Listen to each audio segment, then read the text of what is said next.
Now turn to Section 2. Section 2. You will hear a man who owns a holiday home talking on the phone to a woman who has rented it.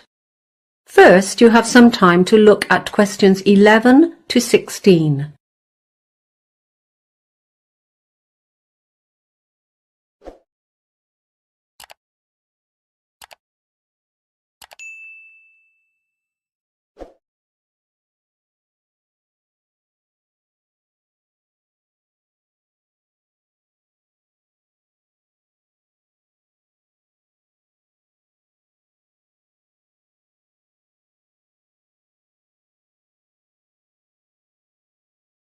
Now listen carefully and answer questions 11 to 16.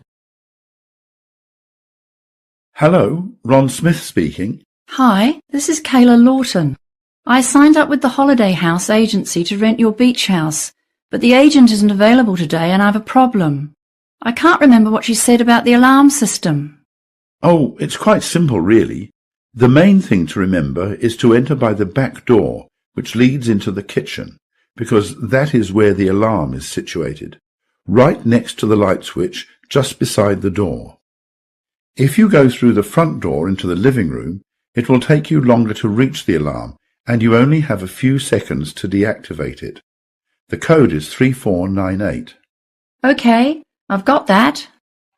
The agent will have given you the back and front door keys, but there are other keys that you may need for the garage, the laundry, and the little garden shed. You'll find them hanging on a hook inside the cupboard in the hallway, next to the hot water cupboard.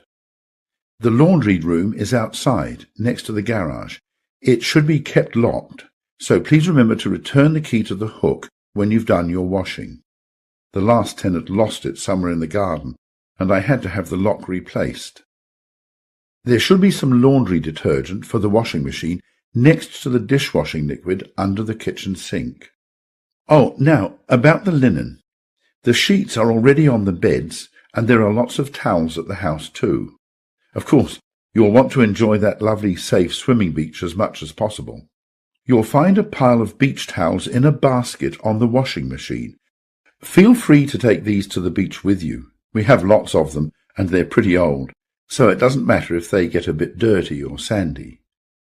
There are other newer towels for use in the bathroom only. These are in the hot water cupboard on the shelf up above the cylinder. Please don't take these ones down to the beach.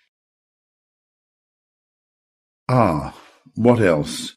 Oh yes, I should tell you that the electricity supply is generally reliable, but sometimes there are power surges which make a few light bulbs blow.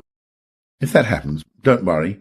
There are spare light bulbs in a shoebox on the chest of drawers in the bedroom. That reminds me, the main power supply is switched off at the mains box, which is above the front door. The first thing to do when you arrive is to pull down the large lever. It's clearly labelled mains switch. You don't need to touch any of the other switches. Thank you. Anything else? Before you hear the rest of the conversation, you have some time to look at questions 17 to 20.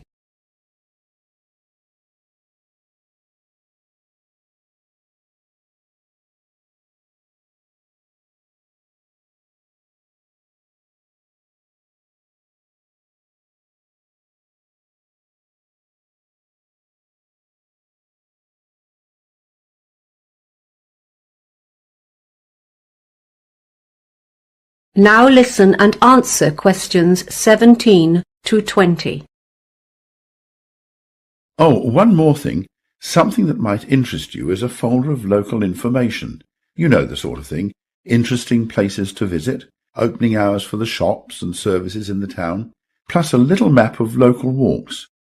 It's on top of the TV along with the remote control.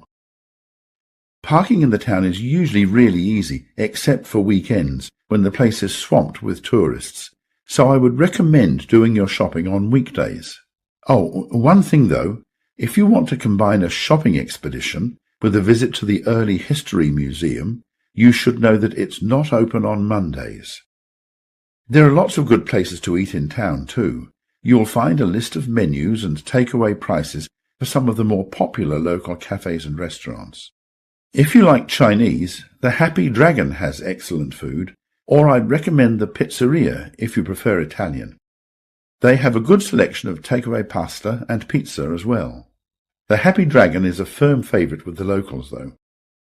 Both restaurants deliver free of charge, but note the phone numbers have changed since the menus were printed.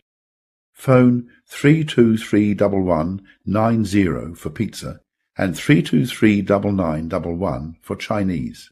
You won't be disappointed. Thanks a lot. I'll do that. That is the end of section 2. You now have half a minute to check your answers.